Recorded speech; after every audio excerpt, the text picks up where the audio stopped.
Bendiciones a todos, queridos hermanos. Buenas noches y bienvenidos a un nuevo estudio bíblico de día jueves. Hoy tenemos una pequeña sorpresa.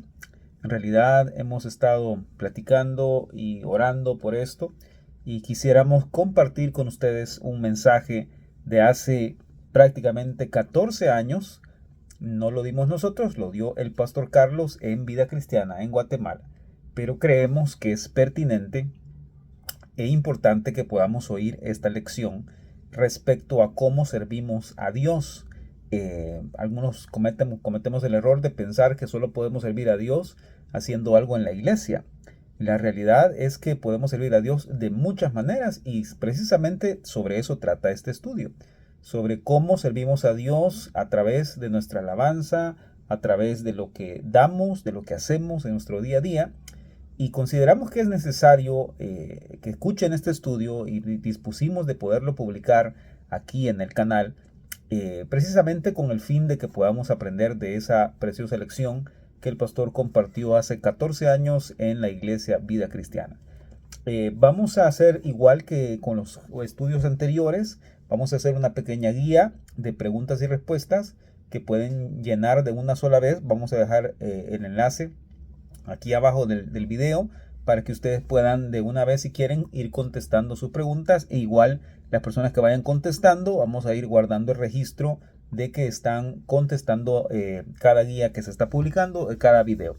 La razón por la que decidimos tener esta pausa es porque estamos pidiendo al Señor dirección respecto a ciertas cosas que vamos a hacer con el tema del Salmo 150. Entonces, por eso lo hemos dejado ahí un poco en pausa en ese sentido, pero vamos a continuar, si el Señor lo permite, lo antes posible.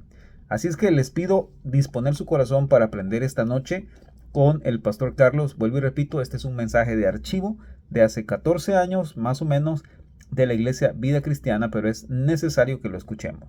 Precisamente habla, como les digo, acerca de cómo podemos honrar al Señor, y son principios que son necesarios de recordar, de nunca olvidar y de tener presente.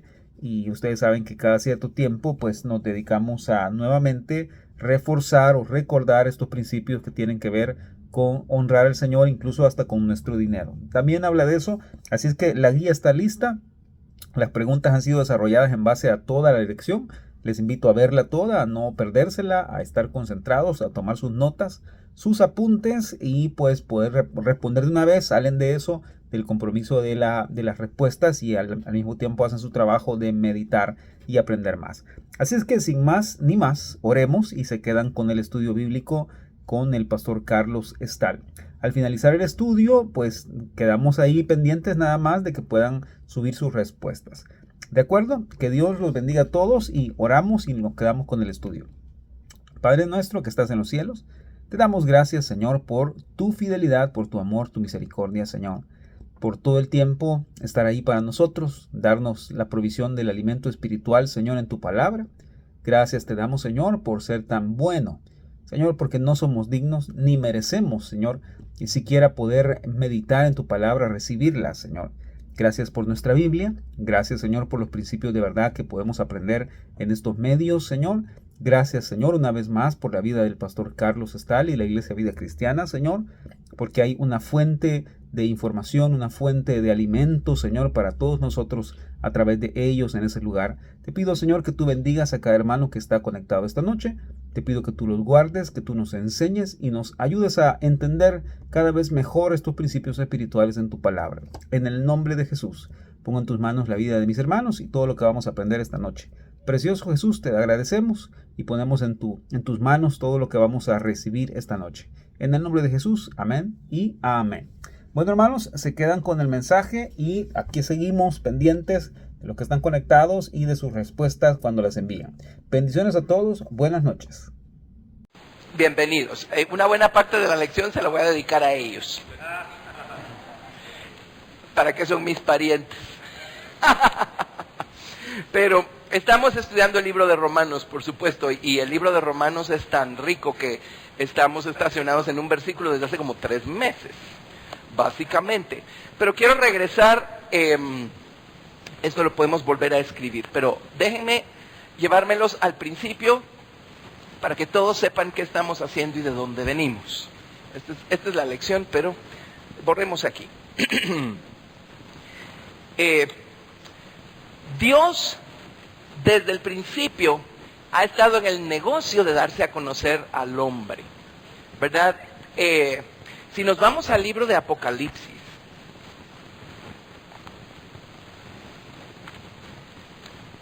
vamos a ver.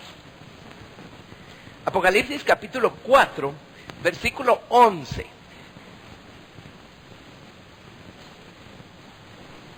Gracias, ahí pueden compartir ahí, ¿verdad? Ok, perfecto. Apocalipsis 4:11 dice: Señor, digno eres de recibir la gloria y la honra y el poder, porque tú creaste todas las cosas y por tu voluntad existen y fueron creadas. Ahora, este día domingo les expliqué una palabrita que aparece acá. Es una palabra hebrea que se pronuncia así. Ratzón, ¿verdad? Ratzón es la palabra voluntad. Pero ¿se acuerdan qué significa ratzón? No solo significa voluntad, significa muchas cosas. Entre todas las cosas que significa placer, deleite, significa también satisfacer una deuda. Satisfacer una deuda. Entonces, si nos quedamos con esa acepción de la palabra ratzón, aquí dice que Dios creó todas las cosas para satisfacer una deuda. Ahora, ¿qué deuda puede tener Dios con todas las cosas que Dios mismo creó? Para que Dios esté buscando satisfacer esa deuda. Tiene que ser la deuda de darse a conocer. Dios todo lo diseñó para poder darse a conocer, ¿verdad? En el principio Dios. Así es que no hay nada más que Dios, y lo primero que hace Dios, lo que nos enseña la Biblia que hace Dios de primero es hacer visible a su Hijo, el Verbo, la sabiduría, el Cristo, ¿verdad? Y a través del Cristo o del Verbo o de la sabiduría, Dios creó todas las cosas, con el propósito que todas las cosas pudieran conocer a Dios, que Dios pudiera revelarse a todas las cosas. Dios lo hace a través de su Hijo, así es como escogió hacerlo desde el principio. Pero Dios quiere darse a conocer a nosotros. Ahora, ¿se imaginan ustedes qué tamaño tiene Dios y cuál es la naturaleza de Dios para que el ser humano pueda conocer al Señor de una forma por lo menos medio completa?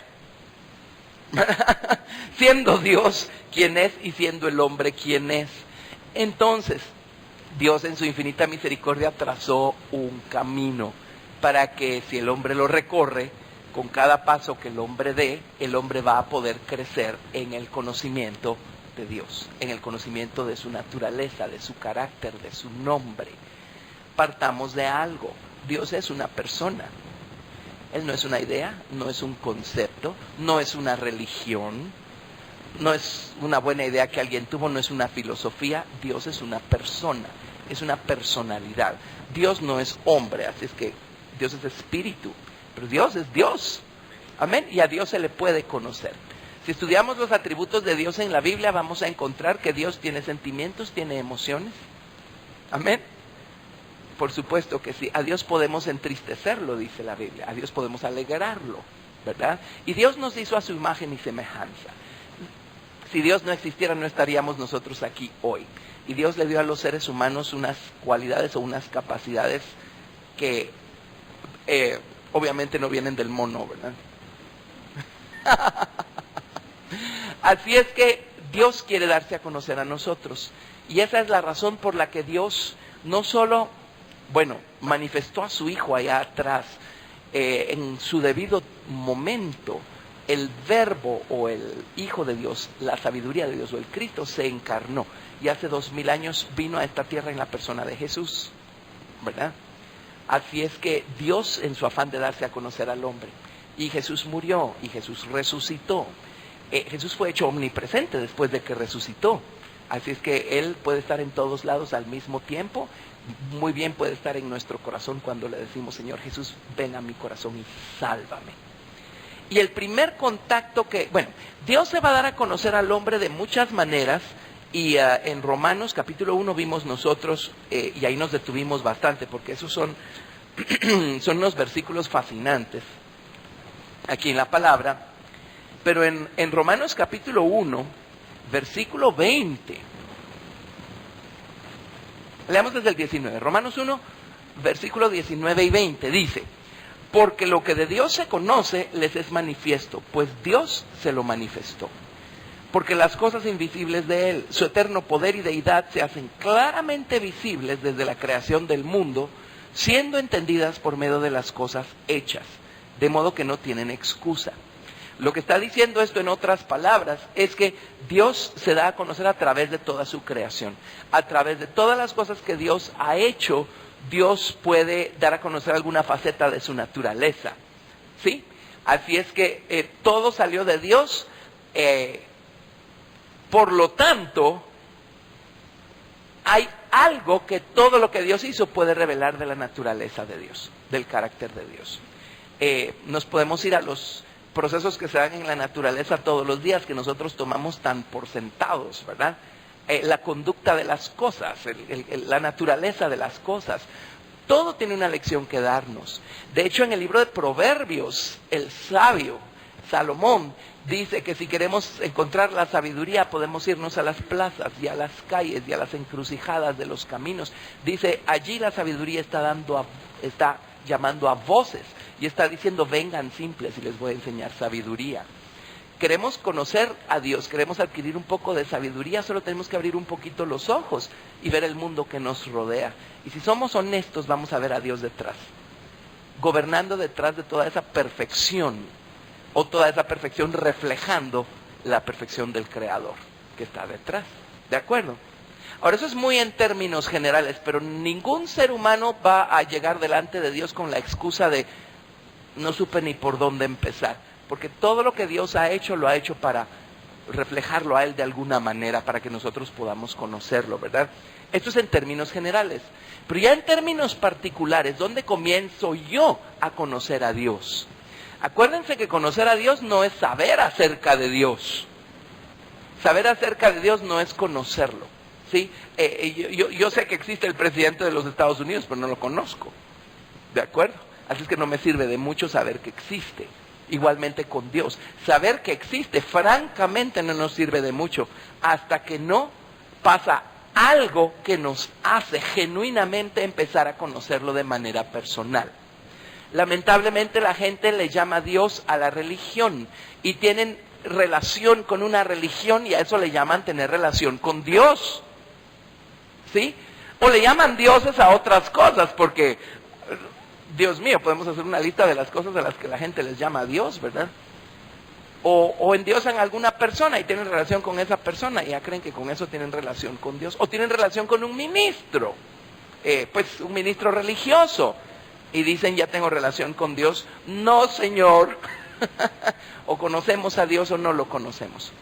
Y una experiencia que nos va a llevar al conocimiento de Dios o a empezar este camino que nos va a llevar a conocer a Dios es lo que conocemos como la experiencia de la salvación, ¿verdad? Eso lo estudiamos también en Romanos, es el primer tema que toca el libro de Romanos. El libro de Romanos sigue este orden precisamente, ¿verdad? Entonces Pablo en el libro de Romanos empieza explicándonos cómo todos, a causa de las malas elecciones que hizo el primer hombre y la primera mujer allá en el jardín del Edén, como todos ya venimos a este mundo con una naturaleza que tiende al mal. Todos venimos con pecado por nacimiento y esas tendencias que traemos por nacimiento nos hacen empezar a pecar por elección. Así es que terminamos en muy mal estado, ¿verdad? Y terminamos haciendo unas elecciones tan malas, tan pésimas, que más y más nos vamos hundiendo en inmoralidad y en las cosas en las que el hombre se sume, ¿verdad? Entonces, todos necesitamos ser rescatados de ese estado en el que nos encontramos. Todos los seres humanos necesitamos esa experiencia. Dios envió a Jesucristo precisamente a morir en la cruz del Calvario para pagar el precio para nuestro rescate. ¿Sí? La Biblia establece la paga del pecado es muerte. Entonces, para que la deuda moral que todos los hombres tenían quedara saldada, pues todos hubiéramos tenido que morir. Y no es porque Dios sea malo y Dios quiera que nos muramos. No es eso. Es porque la única manera como puede haber un borrón y cuenta nueva en un ser humano es que se muera, pues. Pero de tal manera amó Dios al mundo que dio a su Hijo unigénito para que todo aquel que en Él cree no se pierda, mas tenga vida eterna. Juan 3:16. Así es que el Señor Jesucristo vino a derramar su sangre precisamente porque su sangre o su muerte es el precio de la deuda moral de todo ser humano. Él murió en la cruz tomando mi lugar, entonces yo ya no tengo que morir para que mi deuda quede cancelada. Todo lo que tengo que hacer es por fe ir al Señor Jesucristo y decirle: Señor Jesús, yo creo que tú moriste por mí en la cruz y yo sé que tú derramaste esa sangre para perdonarme a mí mis pecados. Así es que, Señor Jesús, perdóname, límpiame con tu sangre. Y en ese momento esa deuda moral que yo tenía para con Dios queda saldada, automáticamente quedo yo reconciliado con Dios. Y si ustedes estuvieron allí cuando les pasó, ustedes saben por experiencia que esto es verdad. El día que a mí me pasó, yo sé dónde estaba, cuándo estaba, a qué hora era. O sea, cuando sucede uno lo sabe porque uno está allí cuando pasa. Si uno no puede decir tal día, en tal lugar, a tal hora, el Señor Jesucristo vino a mi corazón y me limpió con su sangre, entonces eso significa que uno no tiene la experiencia y uno la necesita. Y uno puede recibirla aquí y ahora de una vez. ¿De acuerdo? Sí, el Señor nos ama, Él anda detrás de nosotros, Él quiere limpiarnos con su sangre, porque para eso vino Jesucristo, para revelarnos al Padre. Y una vez limpios, entonces empezamos este camino que nos va a llevar a crecer en el conocimiento de Dios. Yo me acuerdo cuando Dios llama a una persona, muchas veces la llama pues desde chiquito, ¿verdad? Realmente nos llama desde antes de que nazcamos, pero quiero decir más bien cuando tenemos conciencia de algún tipo de llamado. Yo me acuerdo que a veces en las noches o en las tardes me sentaba en unos columpios que teníamos en el jardín de la casa y me ponía a ver para arriba y decía: ¿será posible tal cosa como que un ser humano pueda tener contacto con Dios? Bueno, el resto es historia, ¿verdad? Porque eso es cuando yo era chiquito. Nada más se trata de encontrar el camino. Solo hay un camino, ¿verdad? Y es a través de Jesucristo. Pero una vez encuentra uno el camino y una vez uno está adentro, uno ya entró. Una vez uno vio, uno ya vio. ¿De acuerdo? Entonces, a partir de allí empieza esta jornada que nos lleva a crecer en el conocimiento de Dios a través de Jesucristo. Él tiene una serie de experiencias espirituales que está listo para darnos, para ayudarnos a seguir caminando en nuestra jornada espiritual. La primera, pues, naturalmente es la salvación. Ese es el punto de partida. Sin eso no hemos comenzado esta jornada. Solo es de oídas que sabemos de Dios, pero esta experiencia de conocerlo y de caminar con Él a nivel personal, eso es a partir de la experiencia de la salvación que empezamos a vivirlo. Bueno, una vez ya salvos o salvados, entonces el Señor tiene otras experiencias espirituales que darnos. Está la experiencia del bautismo con el Espíritu Santo. Y ya hemos visto el patrón que sigue el libro de Romanos. Pablo, que escribió Romanos, explica en este preciso orden los acontecimientos, ¿verdad? Somos bautizados con el Espíritu Santo. Esa es otra experiencia. E igualmente, yo el día que fui bautizado en el Espíritu Santo, sé dónde estaba, sé quién oró por mí, ¿sí? Solo porque no registré en el calendario qué día fue, no les puedo decir qué día, pero sé exactamente cuándo pasó, porque estuve allí cuando pasó. Son experiencias, no es que se lo cuentan a uno, es que a uno le pasa. Y la evidencia de recibir el bautismo con el Espíritu Santo es que uno empieza a hablar en esta lengua no aprendida, desconocida, hablar en otras lenguas, ¿verdad? El término es glosalalia, le llaman por regla general a esa experiencia, pero hablar en otras lenguas. ¿Y por qué necesitamos hablar en otras lenguas? ¡Qué cosa más rara! Bueno, es porque para comunicarse con Dios necesitamos que Dios nos eche una manita para hacerlo bien. Y cuando el Señor nos bautiza con el Espíritu Santo y empezamos a hablar en otras lenguas, nuestra vida de oración sufre una transformación totalmente tremenda, ¿verdad? Luego tenemos la experiencia del bautismo en agua. Y a través del bautismo en agua, también Pablo nos explica aquí en el libro de Romanos, nosotros nos identificamos con la muerte de Cristo al descender a la sepultura de agua, digamos. Y cuando subimos del agua, entonces juntamente con Cristo salimos de allí para empezar a vivir una vida nueva. Con una nueva fuerza, un nuevo recurso que no teníamos antes, que nos va a ayudar a ya no dejar que las inclinaciones carnales que hay en nosotros nos estén gobernando, sino que esa experiencia nos va a ayudar a gobernar nosotros cada vez más y mejor sobre esas inclinaciones carnales. El bautismo en agua, ¿verdad? Tradicionalmente estamos acostumbrados a oír acerca del bautismo de infantes, ¿verdad? Por supuesto. Pero cuando uno estudia el tema del bautismo en agua en la Biblia, uno se da cuenta que uno tiene que estar consciente de lo que está haciendo, ¿sí? Nadie más puede elegir hacerlo por uno. Es una elección consciente, es una elección voluntaria. Uno decide dar ese siguiente paso y tener esa siguiente experiencia. Así es que el bautismo en agua es para gente pensante, no para infantes que todavía no tienen la capacidad para elegir entre lo bueno y lo malo, ¿verdad? Así es que seguimos adelante. Y del bautismo en agua vamos a encontrar nosotros otra vez un incremento en nuestra vida de oración tremendo. Y ese es el siguiente punto que toca Pablo en Romanos, que es la intercesión del Espíritu. Allí vamos a descubrir que orar es un universo que está esperando ser descubierto, ¿verdad? Desde la oración más básica, que es hablarle al Señor, así, pedirle cosas, darle gracias por cosas, pedirle que nos ayude, que nos bendiga, hasta niveles más profundos, que se llaman la intercesión del Espíritu y la oración de labor de parto, en donde necesitamos el don de lenguas para meternos a interceder a niveles mucho más profundos. Si vamos a seguir creciendo en nuestra relación con el Señor, todos necesitamos tener esas experiencias, ¿verdad? O sea, si usted quiere manejar de aquí hasta la frontera con México, a fuerza tiene que pasar por Retaluleu, o por la costa, o por donde sea que agarre para México, ¿verdad? Son escalones que no podemos irnos saltando. Y resulta que una vez empezamos nosotros, o se nos abre este mundo de la oración, ¿qué sucede después? Se nos abre la palabra, se nos abre el entendimiento, ¿verdad?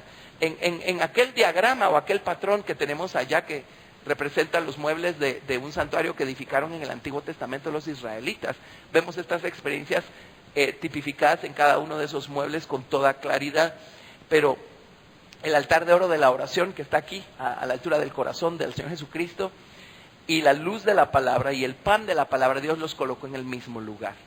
Entonces es aprendiendo a orar y les prometo que se les abre el entendimiento. Y empiezan a ver, pues por supuesto que uno lee su Biblia, pero solo a nivel superficial. Cuando Dios nos abre el entendimiento, empezamos a ver los principios que están detrás. Empezamos a ver la verdad que está detrás de las parábolas, de las historias. Empezamos a entender los caminos de Dios, los principios de operación de Dios, por qué Dios hace las cosas que hace, por qué permite las cosas que permite. Y uno de los grandes misterios que nos va a ser revelado, ¿saben cuál es? El hecho de que dentro de la voluntad de Dios también hay dolor. Es que si Dios es bueno, ¿por qué me pasó esto? Bueno, si esto que me pasó me va a llevar a conocer a Dios mejor y me va a llevar a vencer un poquito más mi orgullo, no pudo haber sido malo. ¿Dolió? De acuerdo, pero malo no pudo haber sido si va a formar un poquito más de la naturaleza de Cristo en mí. ¿Lo ven? Y esto es un misterio que permanece velado a la gente en términos generales, ¿verdad? ¿Por qué tiene que haber dolor? ¿Por qué tenemos que sufrir? Bueno, ¿Dios creó todas las cosas o no creó todas las cosas? Ajá, y en Apocalipsis estudiamos que para su voluntad existen y fueron creadas. Bueno, ¿qué tal el dolor entonces? ¿Lo creó Dios o no lo creó Dios? Y aquí les he dado toda clase de citas literales. Amén. Dios creó el dolor. El dolor es necesario, es importante, ¿sí? Amén. Si no lo fuera, no existiría. Lo que pasa es que a causa de la corrupción que hay en la mente humana, al dolor le llamamos malo, ¿sí? Pero al principio, antes de que el hombre comiera del árbol de la ciencia del bien y del mal en el jardín del Edén, el dolor no es ni bueno ni malo, simplemente es parte de la naturaleza de Dios, es una balanza, dolor y placer. Pero fue después de desobedecer y después de rebelarse y después de pecar que el hombre empezó a llamarle malo al dolor. ¿Lo ven? Ese misterio queda resuelto cuando se nos abre el entendimiento y empezamos de veras a entender los caminos de Dios y a entender por qué hace lo que hace y por qué permite lo que permite. ¿Cómo les quedó el ojo? Bueno, entonces, ahora en el libro de Romanos nos encontramos en el capítulo 9, precisamente, en donde el libro de Romanos sigue este mismo orden de experiencias espirituales que estoy describiendo, es el orden en el que Pablo escribió el libro de Romanos. Es un principio, es un reflejo de la estatura de Cristo, del camino, y el tabernáculo de Moisés del Antiguo Testamento en esos muebles sigue el mismísimo patrón. Es un mapa, es un camino. Queremos crecer a la medida de la estatura de la plenitud de Cristo. Queremos conocer al Señor de una manera más completa. Solo hay un camino. No es cierto que haya muchos caminos, ¿de acuerdo? Solo hay uno. Ahora, solo hay un camino. Esto a la mente natural tampoco le hace sentido. Pero es que la gente no sabe qué es Jesús. Por eso empiezan a alterarse y a alborotarse, ¿verdad? Ay, pero ¿y qué de aquella religión? ¿Y qué de aquella otra religión? ¿Y de aquellas otras gentes? Y de los nativos de Suazilandia, ¿verdad? Si la gente supiera quién, o sea, no lo digo irrespetuosamente, si la gente supiera qué es Jesús, entenderían la necesidad de Jesús y entenderían que solo hay un camino. Lo que pasa es que creen que Jesús es el héroe favorito de una religión, pero no de otra. Eso es ridículo, no es eso. Se los voy a decir cómo es. Jesús es el lado engendrado de Jehová, el lado a través del cual el Jehová no engendrado tiene contacto con la creación. Simplemente.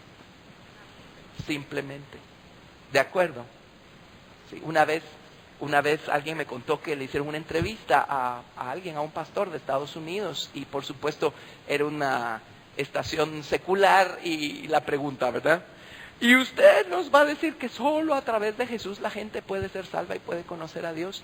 Ahora, para mi sorpresa, la persona que me estaba contando de esta entrevista dice que el pastor se quedó callado y simplemente no dijo nada. Por supuesto querían engatusarlo, ¿verdad? No vamos a decir que no. Porque así es la gente. Pero yo me quedé pensando, después que me contó eso, la persona que vio la entrevista, me quedé pensando, la respuesta que yo daría es esta. La respuesta que yo daría es, si la gente supiera quién o qué es Jesucristo, no tendrían ningún problema en entender el asunto. Aquí está Dios, digamos que este es Dios, ¿verdad? Y Dios el Padre sacó de sí mismo a su Hijo, o engendró a Jesucristo. Por eso se le llama el unigénito Hijo de Dios, o el único engendrado Hijo del Padre. Engendrado no es que lo creó, es que siempre ha estado allí, pero en algún momento lo sacó a visibilidad, digámoslo así, ¿verdad? Y si nos vamos al libro de Hebreos,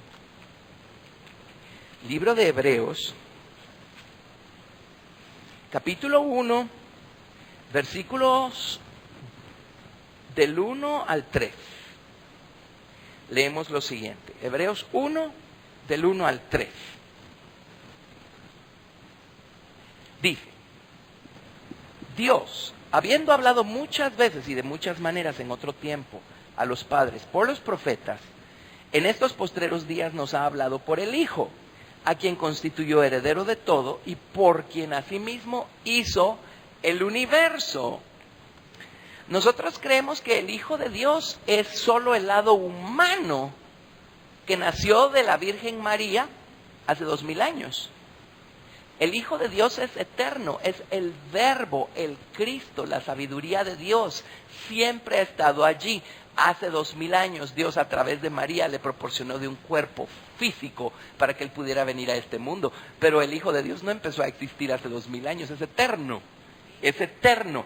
Por quien asimismo hizo el universo, el cual, Jesucristo, siendo el resplandor de su gloria y la imagen misma de su sustancia, y quien sustenta todas las cosas con la palabra de su poder. habiendo efectuado la purificación de nuestros pecados por medio de sí mismo, se sentó a la diestra de la majestad en las alturas. Estas son palabras tremendas. Pero aquí a Jesucristo le llaman el resplandor de la gloria del Padre. Ok, digamos que representamos a Dios el Padre de esta manera. Entonces, ¿cómo representamos el resplandor de la gloria del Padre? ¿Sí? ¿Saben lo que hizo Dios cuando engendró a su Hijo? Dio un paso atrás y puso delante a su Hijo. Para que quien contemple a Dios, a quien va a contemplar es al Hijo. Y es a través del Hijo, entonces, que la criatura va a poder tener contacto con el Padre. ¿Lo ven? Bueno, y luego es a través de Jesucristo que Dios creó todas las cosas. Y nos vamos al libro de Colosenses. Libro de Colosenses, capítulo 1, versículo 16 y 17 y 18 y 19. Leamos todo eso. Colosenses 1 del 16 al 19.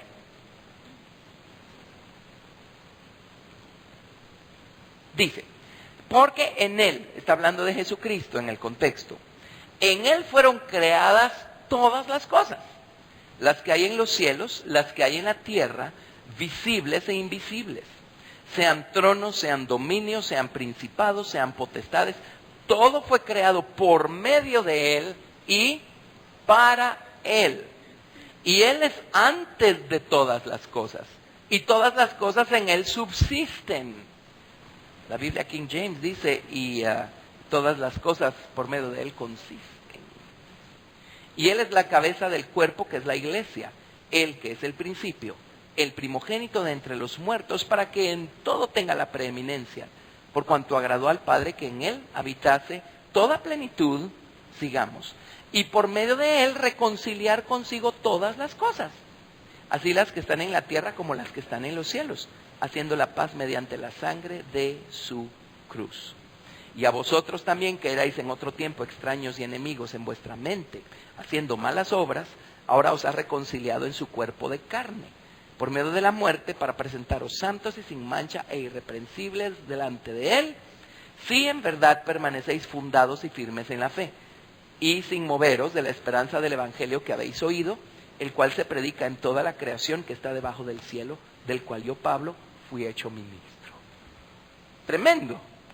Así es que aquí está Dios el Padre, Jesucristo es el resplandor de la gloria del Padre, y todas las cosas fueron hechas por Jesucristo, para Jesucristo, en Jesucristo.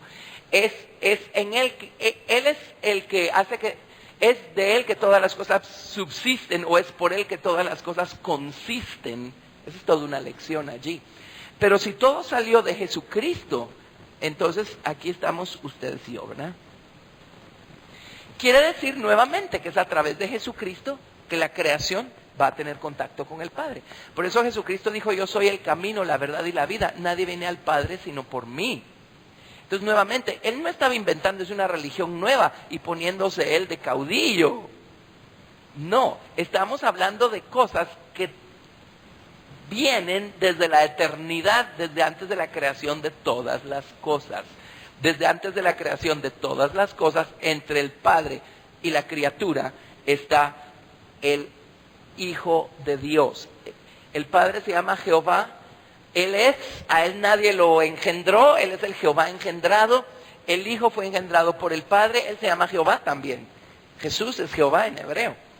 Así es que este es el lado engendrado del Padre, que es el lado a través del cual la creación física puede tener contacto con un Dios no engendrado.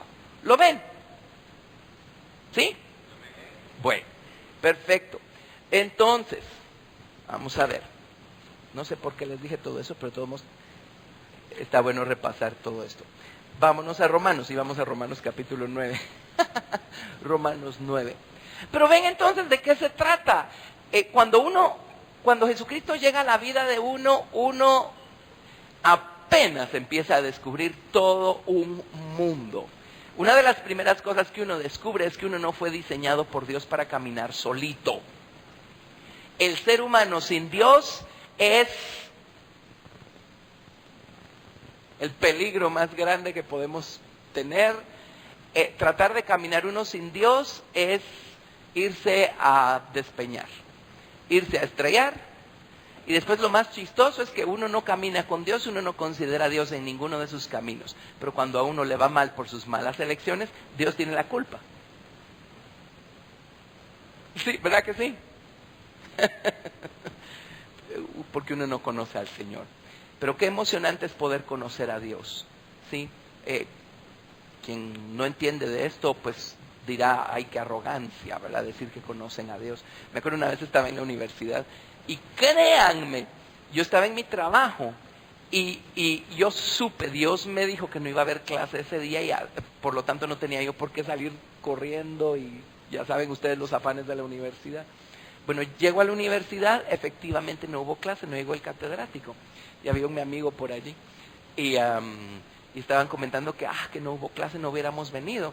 Y yo de adrede, habían dos personas platicando ahí de adrede, les dije, sí, Dios me dijo que no iba a haber clase y no sé para qué me vine. Perdona, ¿quién te dijo? Dios. Ay, pues dichoso que Dios te habla, me dijo mi amigo. ¿Saben qué le contesté? A mí todo el tiempo y a ti no. Pero es cierto, y eso es secundario y sin embargo es parte de nuestra herencia eterna, el poder tener esa clase de relación con Dios, ¿verdad?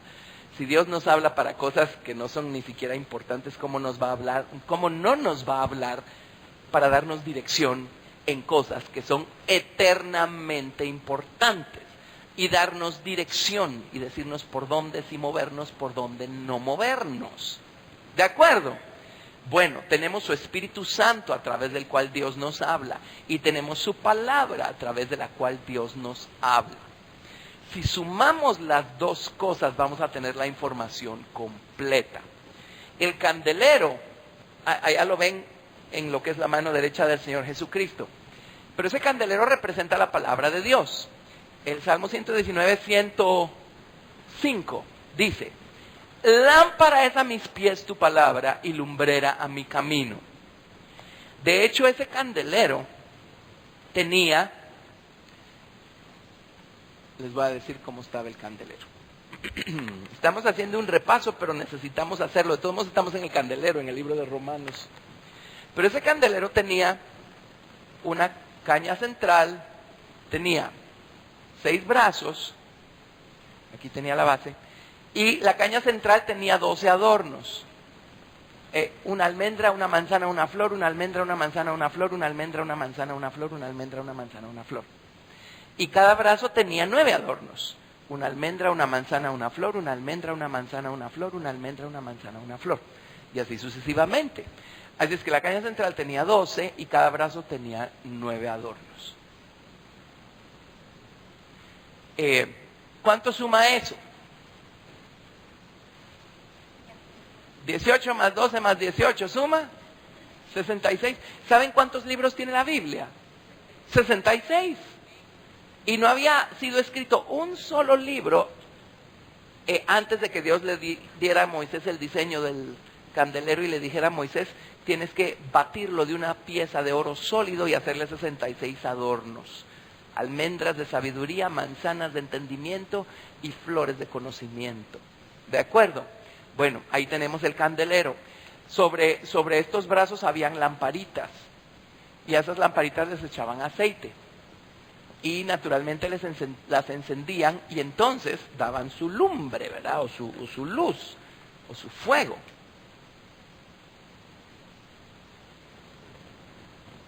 Entonces, para que haya luz, necesitábamos aceite y un candelero. Si vamos a tener luz, necesitamos el aceite del Espíritu Santo y necesitamos el candelero de la palabra. A nosotros nos encanta tener experiencias con el Espíritu Santo y que el Espíritu Santo nos unja con aceite fresco. Pero si no llevamos ese aceite a algún lado, no va a ser de mucho provecho. ¿Saben dónde tenemos nosotros que ir almacenando ese aceite? En la palabra. Entonces vamos a tener luz. El propósito del Espíritu Santo es llevarnos a la palabra, para que ambos, la palabra y el Espíritu, nos den luz, ¿sí? Y entonces podamos ver el camino.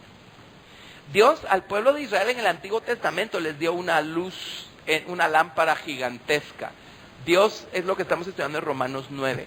Dios le dio a Israel toda la luz que el pueblo de Israel necesitaba tener. En la dispensación del Antiguo Testamento, Dios decidió darse a conocer a través del pueblo de Israel. Pues por algún lado tenía que empezar. Entonces Él escogió a Abraham. Abraham, realmente ellos eran de Mesopotamia, Abraham y su familia, ¿verdad? Pero a través de Abraham, Dios se le reveló a Abraham, y a través de Abraham su descendencia conoció al Señor, Isaac, Jacob y los 12 hijos de Jacob, y de ahí fue que salió la nación de Israel. El propósito de Dios era darle suficiente luz a la nación de Israel y que la nación de Israel lo conociera lo suficiente para después la nación de Israel dar a conocer a Dios a todo el resto del planeta Tierra. Lamentablemente la nación de Israel cometió el gravísimo error de terminar reduciendo a Dios a una religión, a una serie de formalismos. El judaísmo que es hoy en día, con todos mis respetos a ellos, pero el judaísmo no es otra cosa más que una serie de lineamientos y preceptos y cosas. No digo que no haya gente allí que esté buscando a Dios genuinamente, porque la hay, pero quiero decir, en términos generales, el judaísmo se convirtió en una religión y nunca fue ese el propósito de Dios. El propósito de Dios fue darles principios a través de los cuales ellos pudieran entenderlo, conocerlo. Pero a Dios lo redujeron a una religión, ¿verdad? Pero Dios le dio una luz tremenda al pueblo de Israel. En Romanos 9, versículo 4, vemos 7 cosas que Dios le dio al pueblo de Israel.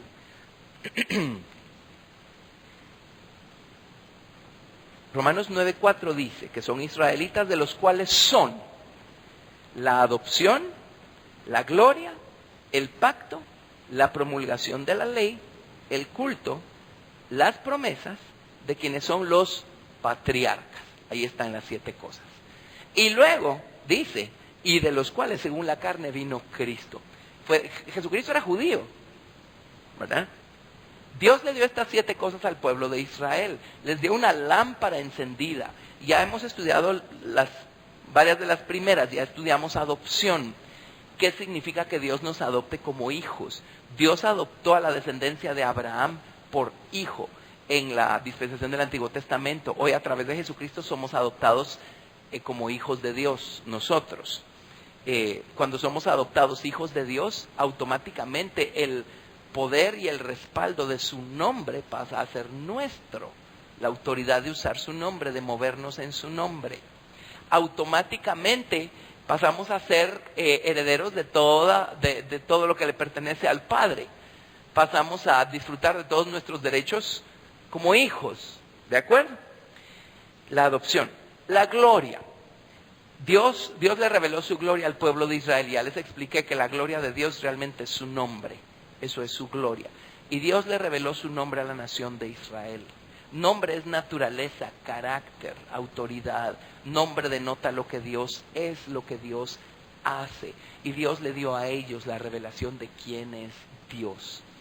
Y miren, si ustedes, no que lo sean porque no siempre es conveniente, pero si son lo suficientemente curiosos e investigan acerca de otras religiones, cualquiera que quieran, ¿verdad?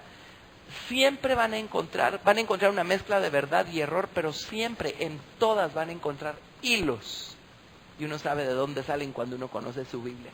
Uno sabe de dónde salen. Entonces uno termina concluyendo, hubo un momento en donde todos los habitantes de este planeta sabían quién era Dios. El único que existe, porque cuántos hay, ¿verdad? Pero a causa de su orgullo, de su maldad, lo que sea, fue que se fue regando la cosa, ¿verdad? Pero la gloria. Luego el pacto. Dios hizo varios pactos con Abraham y con su descendencia. Pero a través de Jesucristo nosotros venimos a ser hechos partícipes de un mejor pacto, establecido sobre la sangre misma del Señor Jesucristo. La promulgación de la ley. Dios le reveló su ley al pueblo de Israel.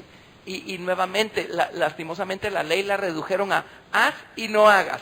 A la que aburrido, a la que complicado, ¿verdad? Cuando uno conoce al Señor, lo primero que le dice la gente que no sabe de qué está pasando con uno, le dice, ¡ay, qué aburrido! Entonces ya no vas a poder divertirte. El propósito de la ley moral de Dios fue darse a conocer o seguirse dando a conocer a su pueblo a través de su palabra. Ahora, Dios tuvo que transmitirnos su verdad en forma de mandamientos, de preceptos, de pactos, de leyes, testimonios, porque pues eso, la verdad, nos hace más fácil el trabajo. Es más fácil entender los principios de lo que a Dios le gusta y no le gusta cuando Dios dice, haz esto, no hagas aquello. El sentido es para que entendamos, ya sé por qué, ya sé por qué, ya sé que le gusta a Dios, ya sé que no le gusta a Dios, ¿verdad? Más bien, ya sé que permite Dios que yo haga porque sabe que va a ser para mi bien, y ya sé de qué me está librando Dios cuando me dice que no haga otras cosas porque serían para mi perdición o para mi destrucción. ¿De acuerdo? La ley de Dios es una ley moral. Y Dios lo que hace con su ley es que le pone un cerco a nuestras inmoralidades para salvarnos la vida y liberarnos de meternos en problemas. Luego, ¿qué más vimos? El culto, ahí es donde estamos estacionados. El culto. Aquí dice culto. La palabra culto es servicio. ¿Cómo servir al Señor? Dios le reveló al pueblo de Israel cómo quiere ser servido por la gente. Ahora, ser servido no es que Dios está en algún tipo de trono haciendo así, ¿verdad? Sírvanme. No. Uno sirve a Dios. Cuando uno realmente lo conoce, uno ya no haya ni qué hacer para hacer las cosas que le agradan. Señor, ¿qué puedo hacer por ti? Estoy tan feliz contigo, tan enamorado de ti, tan agradecido con lo que tú has hecho conmigo. ¿Qué puedo hacer por ti? Y entonces Dios le reveló al pueblo de Israel cómo servirlo. Y ese es nuestro tema. Llegamos a nuestro tema. Y la palabra servicio es la palabra hebrea abodá. Vamos a ver en rojito. Abodá. Aquí. A ver, Jack, ¿es con Aleph o con Ain? Ahí está. Abodá. La palabra abodá, ya les di la definición allí de abodá, ¿verdad? Déjenme ver, yo no la tengo en mi página esta precisa. Pero la palabra servir, ¿dónde está mi palabra servir? Aquí está. Además resulta que hice una falta de ortografía y nadie me lo dijo. Ahí está. Era con Ain. Bueno, abodá significa labor, labranza, celebración, ministerio, servicio. Eso significa servir al Señor, ¿verdad? Viene de una raíz abad que significa arar, cultivar, ministrar. También significa adorar. Así es que servir a Dios no es, qué aburrido, tengo que servir al Señor. Servir al Señor, si es así, mejor ni lo haga. El servicio a Dios es el fruto, el efecto, el resultado de tener una relación viva con Él y de tener un corazón que está rebalsándose de gratitud y de amor por Él. Amén. Es así como Dios quiere que le sirvamos, ¿sí?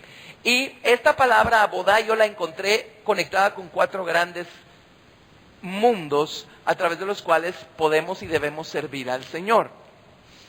En primer lugar, ya estudiamos estos 2, ¿verdad? Hoy nos toca dinero, ¿qué les parece? Pero la primera es sacrificios. En el Antiguo Testamento literalmente mataban animales en el altar. Ahora todo eso era un cuadro, una figura que Dios estaba tratando de darles, que apuntaba hacia el sacrificio de Jesucristo en la cruz del Calvario, ¿verdad? Pero hemos estudiado qué clase de sacrificios pide Dios de nosotros. Y vimos cantidad de citas bíblicas. Sacrificios de justicia, sacrificios de júbilo, hacer su voluntad, invocar a Dios, un espíritu contrito y humillado, un corazón quebrantado, hablar rectamente, ayudar al prójimo, sacrificios de misericordia, andar en amor, hacer el bien, la ayuda mutua. Todos esos son los sacrificios que Dios pide que hagamos. Y uno lo hace con mucho gusto si el corazón de uno está lleno de gratitud al Señor. ¿Cierto o no? Además, la experiencia que uno tiene con Dios, uno quiere compartirla con alguien más. Uno no se la puede quedar. Después de conocer uno al Señor de manera personal, lo más emocionante es darlo a conocer a otros. ¿Sí o no? Así es que uno sirve a los demás y uno se da a los demás. Y los demás tarde o temprano preguntan, ¿verdad? ¡Hala, qué gesto tan especial! Tú tenés algo que yo no tengo. Y entonces ahí puede uno explicarles qué está pasando. Sacrificios. La siguiente gran lección donde aparece la palabra abodá o servir al Señor es servir al Señor con nuestras alabanzas, ¿verdad? Y ya elaboramos sobre eso. Les di una gran lista de todas las palabras hebreas que se traducen alabanza, canto, danza, júbilo. Y la alabanza, especialmente la alabanza así llena de vida y llena de la fuerza del Espíritu Santo. Eso es algo extraño para la gente que no está acostumbrada. Por supuesto que lo es, pues ni modo, ¿verdad? Algunos la vimos por primera vez en la vida o alguna vez y dijimos, esto es diferente. Otros no fueron tan diplomáticos, otros dijeron, ¡hala, qué cosa más rara! Estos están locos. Pero es porque, pues una cosa es ser uno un observador externo y otra cosa es estar uno metido y estar uno participando de ello. Pero Dios quiere que lo adoremos y para eso Dios nos dio toda clase de capacidades físicas para hacerlo. Y cantar y palmear y danzar y todo lo que se hace en las iglesias pentecostales, ¿verdad? Todo eso está en la Biblia. Y Dios no necesita que lo alabemos para ser más grande de lo que ya es. Pero nosotros necesitamos aprender a alabar a Dios con todas nuestras fuerzas. Eso nos hace a nosotros más pequeños en nuestro orgullo. Por lo tanto, a Dios más grande. Y es tremendo dejar que el Espíritu Santo se mueva en nosotros a través de nuestras alabanzas. Eso ustedes lo saben por experiencia. Hace que la palabra cobre vida y nos hace tener experiencias con Dios maravillosas. Así es que es parte de nuestra práctica normal servir al Señor con alabanzas. Servimos al Señor sirviendo al prójimo y caminando rectamente. Servimos al Señor con alabanzas. Y hoy nos toca este otro, servir al Señor con nuestra sustancia. Puse dinero ahí, la palabra más diplomática es sustancia, pero eso es dinero, ¿qué otra cosa? Y les di las citas donde aparece la palabra abodá en conexión a sustancia. Vamos a ver. Sí, se las di la semana pasada, pero por lo menos hagamos una. Éxodo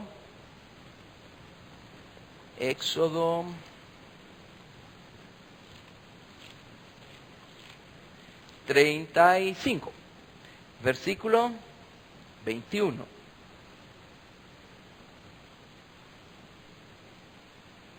Sí, y aquí lo tradujeron, ofrenda a Jehová, ¿cómo no? Éxodo 35, 21 y 22. En Éxodo 35 los israelitas estaban listos para construir.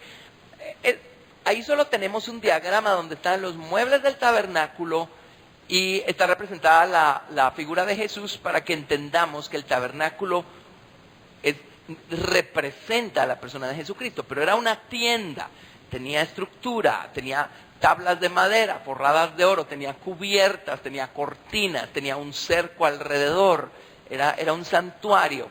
Y aquí en Éxodo 35 están listos para empezar a construir el santuario allá en el desierto, después que salieron de Egipto los israelitas, camino a la tierra de Canaán. Ellos no salieron sin nada de Egipto, salieron con un cargamento de madera, oro, plata, bronce, piedras preciosas, telas finas. Salieron con toda una serie de cosas. Y en el desierto viene Moisés y dice, bueno, vamos a construir el tabernáculo, pero necesitamos material para construir el tabernáculo. ¿Quién se apunta? Entonces dice, verso 21, y vino todo varón a quien su corazón estimuló, y todo aquel a quien su espíritu le dio voluntad, con ofrenda a Jehová para la obra del tabernáculo de reunión y para toda su obra y para las sagradas vestiduras. Vinieron así hombres como mujeres, todos los voluntarios de corazón, y trajeron cadenas y zarcillos, anillos y brazaletes y toda clase de joyas de oro, y todos presentaban ofrenda de oro a Jehová. Todo hombre que tenía azul, púrpura, carmesí, lino fino, pelo de cabras, pieles de carneros teñidas de rojo o pieles de tejones, lo traía. Todo el que ofrecía ofrenda de plata o de bronce traía a Jehová la ofrenda, y todo el que tenía madera de acacia la traía para toda la obra del servicio. Además, todas las mujeres sabias de corazón hilaban con sus manos y traían lo que habían hilado: azul, púrpura, carmesí o lino fino. Y todas las mujeres cuyo corazón las impulsó en sabiduría hilaron pelo de cabra. Los príncipes trajeron piedras de ónice y las piedras de los engastes para el efod y el pectoral, y las especies aromáticas y el aceite para el alumbrado, y para el aceite de la unción y para el incienso aromático. De los hijos de Israel, así hombres como mujeres, todos los que tuvieron corazón voluntario para traer para toda la obra que Jehová había mandado por medio de Moisés que hiciesen, trajeron ofrenda voluntaria a Jehová. Y esto es emocionante porque si se van al capítulo 36, versículo 3, dice: y tomaron de delante de Moisés toda la ofrenda que los hijos de Israel habían traído para la obra del servicio del santuario a fin de hacerla. Y ellos seguían trayéndole ofrenda voluntaria cada mañana. Tanto que vinieron todos los maestros que hacían toda la obra del santuario, cada uno de la obra que hacía. Y hablaron a Moisés diciendo: el pueblo trae mucho más de lo que se necesita para la obra que Jehová ha mandado que se haga.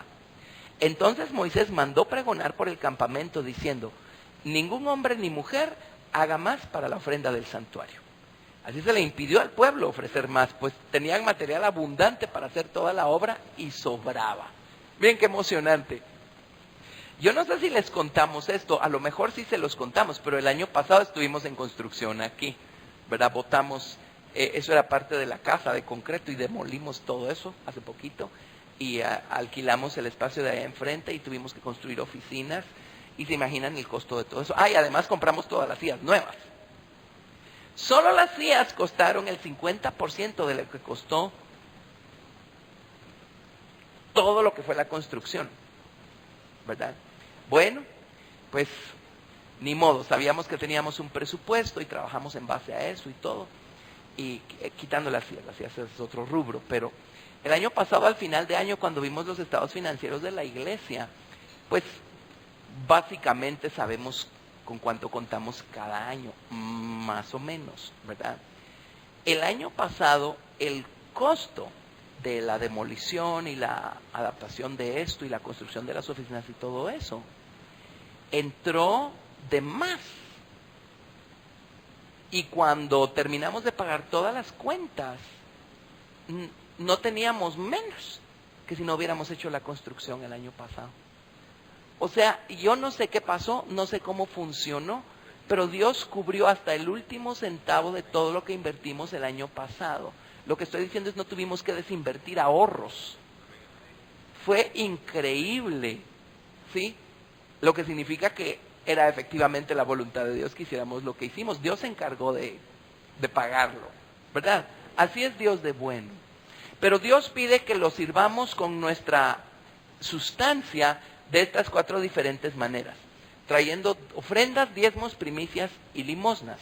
Entonces veamos algo de todo esto. Ofrendas, por ejemplo, vámonos a 1 Corintios 16:1.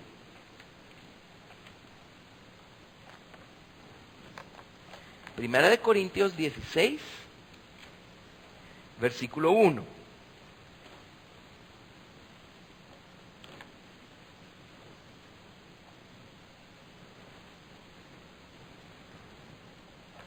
Miren qué bonito esto, del verso 1 al verso 3.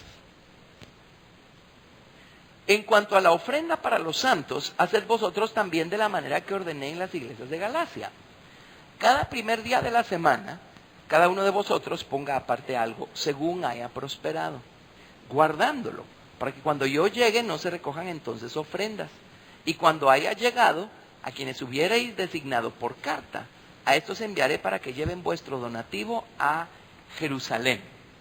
Así es que estaban recogiendo ofrendas en Corinto para llevarlas a la iglesia de Jerusalén.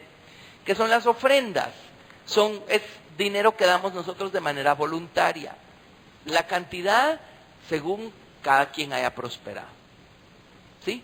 Según cada quien Dios le haya dado, o a veces uno ora y dice: Señor, yo quiero ayudar aquí, ¿Cuál es tu voluntad? ¿Cómo puedo ayudar? ¿Cómo debo? Y a veces Dios, es increíble, pone en nuestra mente hasta cantidades, ¿verdad?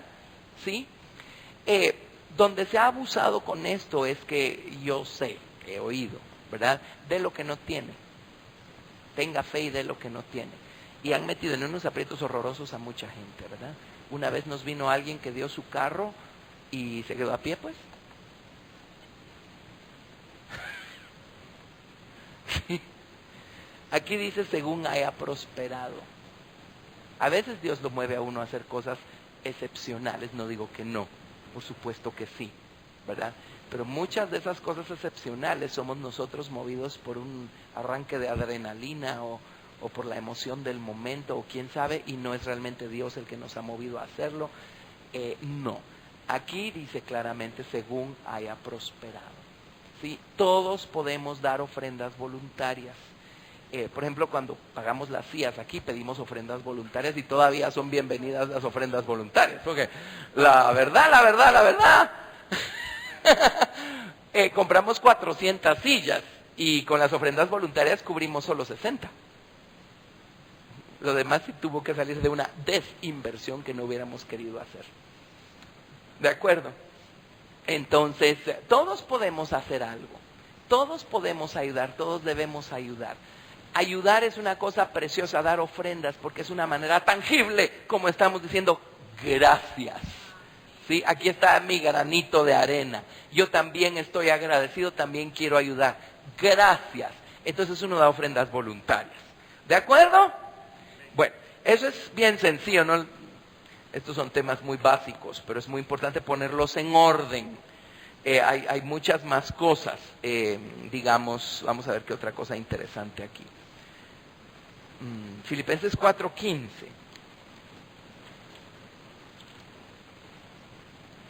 Filipenses 4:15.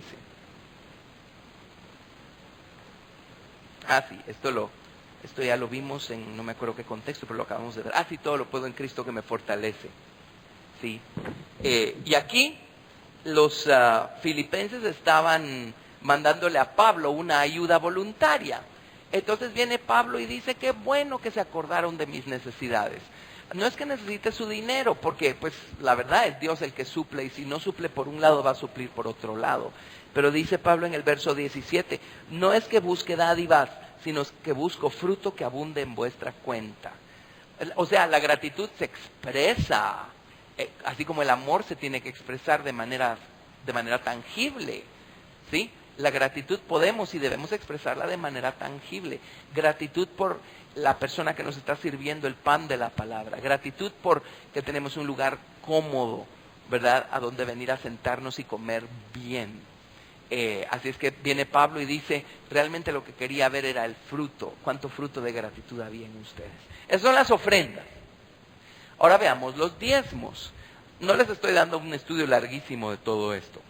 Pero los diezmos, la cita clásica es Malaquías 3:8.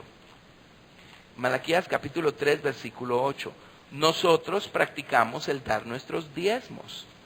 El diezmo es el 10% de nuestros ingresos. Se los damos al Señor. Esta iglesia diezma. La iglesia diezma el 10% de todos los diezmos que entran aquí se van para la iglesia de Indiana. Y la iglesia de Indiana reparte dinero a 150 países del mundo. Si hay que construir letrinas en África, construyen letrinas en África. Si hay que hacer no sé qué en Timbuktu, hacen no sé qué en Timbuktu. La vez pasada el gobierno de Mongolia aparece con una lista así de requisitos que tenía que llenar el santuario, y si no cumplía con uno de esos se lo cerraban. No puede haber un solo vidrio roto. No puede haber un solo papelito en el piso. O sea, lo que andaban detrás era de cerrar las iglesias en Mongolia. Entonces la iglesia de Indiana mandó una buena cantidad de dinero para que pusieran el edificio como tenía que ser, si no se los hubieran cerrado, ¿verdad? En Rumanía pasó lo mismo, etcétera. Así es que es muy emocionante ser parte de todo eso. Malaquías 3:8 dice, ¿robará el hombre a Dios? Pues vosotros me habéis robado. Y dijisteis, ¿en qué te hemos robado? En vuestros diezmos y ofrendas. Dios le está hablando a la nación de Israel. Miren lo que dice: malditos sois con maldición, porque vosotros, la nación toda, me habéis robado. Traed todos los diezmos al alfolí y haya alimento en mi casa. Y probadme ahora en esto, dice Jehová de los ejércitos. Si no, os abriré las ventanas de los cielos y derramaré sobre vosotros bendición hasta que sobreabunde. Reprenderé también por vosotros al devorador y no os destruirá el fruto de la tierra. Ni vuestra vida en el campo será estéril, dice Jehová de los ejércitos. Y todas las naciones os dirán bienaventurados porque seréis tierra deseable, dice Jehová de los ejércitos. Y esta historia le va a encantar a mi tía Janet. Ustedes ya la oyeron, pero ya no la ha oído.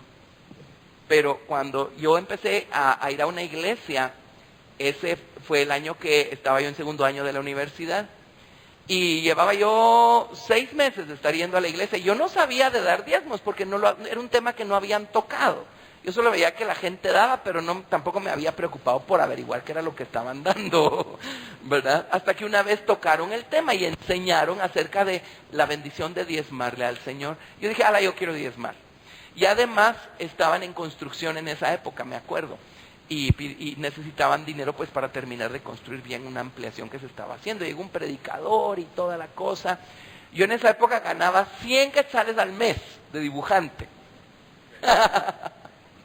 Bueno, el hecho es que yo dije, pero de estudiante, ¿cuántos gastos tiene uno, verdad? Entonces, ¿quién quiere hacer una promesa si no lo puede dar ahorita? Comprométase y el otro mes lo da. Yo dije, voy a dar 100 quetzales para la construcción, para la ampliación acá.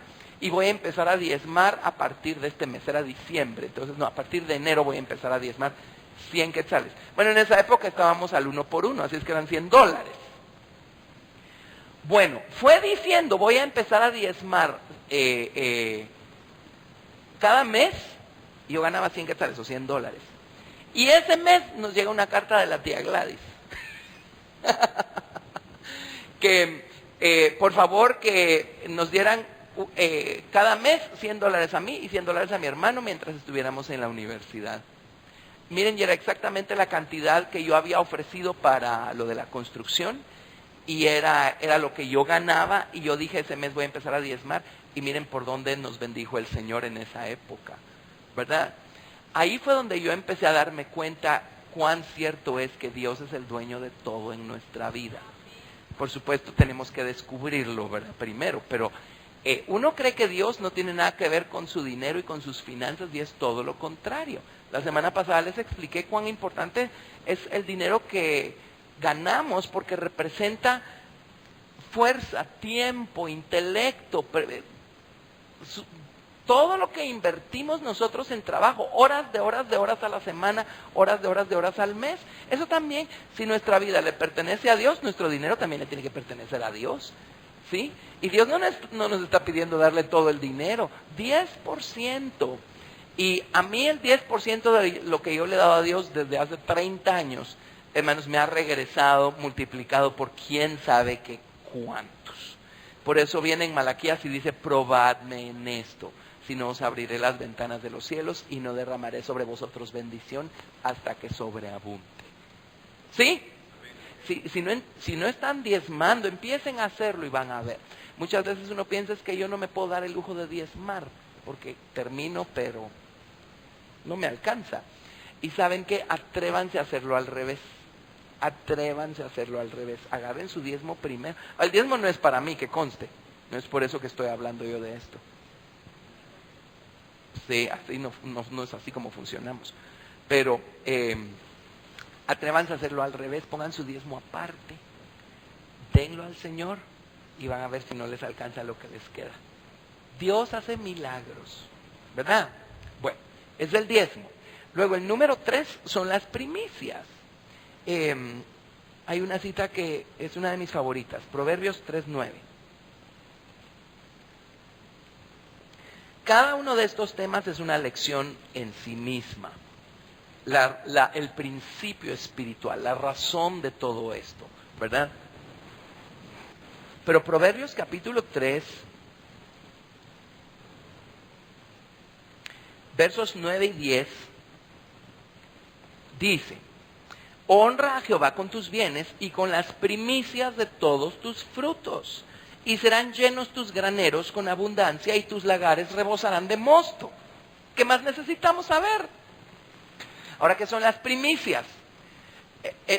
La ofrenda, esa no es una cantidad fija. El diezmo sí es una cantidad fija, es el 10% de nuestros ingresos. Las primicias, eso también puede ser variable, pero, por ejemplo, digamos si viviéramos en una sociedad agrícola y la primer cosecha del año empieza a dar su primer fruto, pues uno agarra algo del primer fruto y eso lleva uno al santuario, digamos, ¿verdad?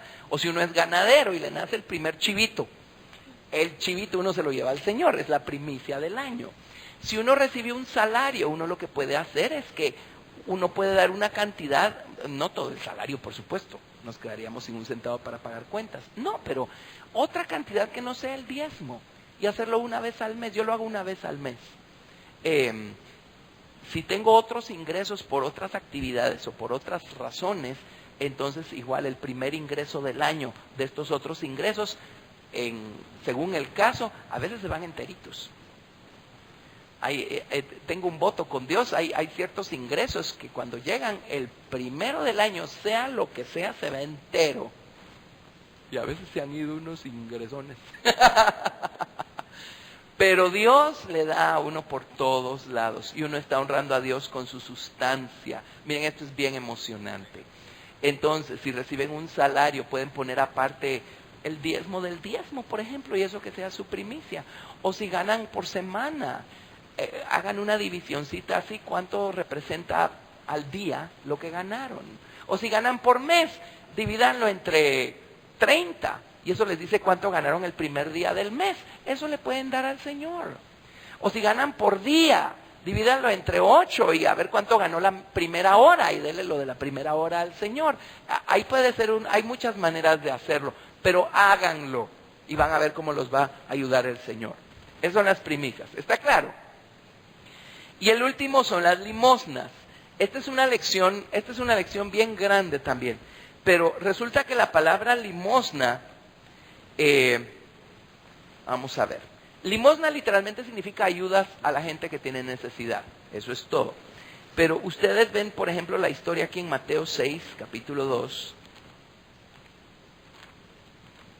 Mateo 6, 2.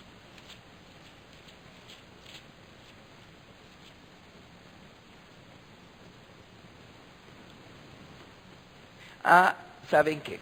No, me quiero ir a otra. Aquí habla de dar limosna. Bueno, sí, ya que estamos aquí, leamos esta. Mateo 6, 1. Guardaos de hacer vuestra justicia delante de los hombres, para ser vistos de ellos. De otra manera no tendréis recompensa de vuestro Padre que está en los cielos. Cuando pues des limosna. Miren qué interesante, está hablando de hacer justicia. Y entonces empieza a decir cuando den limosna. Ya les expliqué que en el libro de Apocalipsis, cuando dice que los vestidos de lino fino de la esposa del Señor Jesucristo son las acciones justas de los santos o las justificaciones de los santos, es la misma palabra hebrea para limosna. Tremendo, ¿verdad? Quiere decir que cuando damos limosnas estamos, por así decirlo, bordando nuestros tejidos de bodas para cuando lleguemos allá arriba. ¿Qué es limosna? Hay una necesidad y está en nuestra capacidad dar, demos. Cuando pues des limosna, no hagas tocar trompeta delante de ti, como hacen los hipócritas en las sinagogas y en las calles, para ser alabados por los hombres. De cierto os digo que ya tienen su recompensa. Mas cuando tú des limosna, no sepa tu izquierda lo que hace tu derecha, para que sea tu limosna en secreto, y tu Padre que ve en lo secreto te recompensará en público. La limosna es algo que idealmente la gente no debe saber de dónde vino, ¿verdad? Sí. Cuando se recogen ofrendas, ahí sí puede uno decir, miren, ya llevamos tanto, necesitamos tanto más. Pero cuando se trata de limosnas, eso es una cosa privada, particular, uno lo hace con todo su corazón, uno ve una necesidad por allí, pues uno va y da. Aquí como lo manejamos es que la gente, por ejemplo, quiere ayudar a alguien más, entonces pone en su sobrecito, esto es para fulano. Entonces lo contabilizamos acá y de la iglesia sale un cheque para el fulano. Y el fulano nunca va a saber de dónde vino la ayuda. Y eso es una cosa linda, bendice mucho hacerlo de esa manera, ¿verdad? ¿Se acuerdan ustedes de quién era Cornelio? Era, ¿verdad? Cornelio era un soldado romano en el libro de los Hechos que daba limosnas al pueblo de Israel. Y resulta que sus limosnas habían llegado a la presencia de Dios. Y entonces Dios honró esas limosnas enviándole a Cornelio a unos, enviándole un ángel primero a hablarle y enviándole unos emisarios. Y no, le envió un ángel a él y él mandó a traer a Pedro, que estaba en Jope, en casa de alguien, de un curtidor. Y Pedro vino a la casa de Cornelio con el mensaje de salvación y Cornelio fue salvo, él y toda su casa, porque sus limosnas llegaron a la presencia de Dios como un sacrificio de olor grato.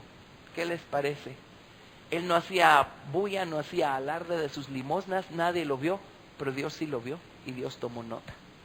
Dios toma nota de nuestras limosnas. En Guatemala se le llama limosna a los 25 centavos que la gente da por ahí, ¿verdad? Pero el término bíblico es ayudas al necesitado. Entonces, las limosnas están conectadas con nuestras vestiduras de lino fino. Aprendamos a ser dadivosos y cuando veamos una necesidad, demos igualmente. O sea, no nos vamos a poner en riesgo o vamos a poner en riesgo nuestro presupuesto o a nuestra familia solo porque había una necesidad por ahí. Y hemos visto eso a lo largo del tiempo, que a veces viene el esposo, por ejemplo, y movido por algún tipo de emoción, viene y da una cantidad tremenda para ayudar a alguien más y resulta que ese mes no pudieron pagar la luz, ¿verdad? No, eso por supuesto que no funciona así. Es de acuerdo a nuestras posibilidades, ¿verdad? Pero es lindo ver una necesidad por ahí y en secretito mandar un billetito o alguna ayuda de alguna manera, algo, víveres, algo, ¿verdad? Dios lo ve. Por eso dice el Señor que nadie más se entere, porque entonces así ya tuvimos nuestra recompensa. Si nuestra intención era que los demás vieran cuán justos somos, los demás lo vieron, pero Dios no. Y los demás no nos pueden recompensar. ¿Lo ven? Entonces, así es como servimos al Señor con nuestros recursos, o nuestra sustancia, o nuestro dinero. Y la otra semana les voy a explicar también qué significa servir en el santuario. ¿De acuerdo? Pero esa es nuestra próxima lección. Estamos viendo el culto o el servicio a Dios en esta lista de cosas que aparece en Romanos 9. ¿Aprendimos algo? ¿Sí? A ver, sí, Papi.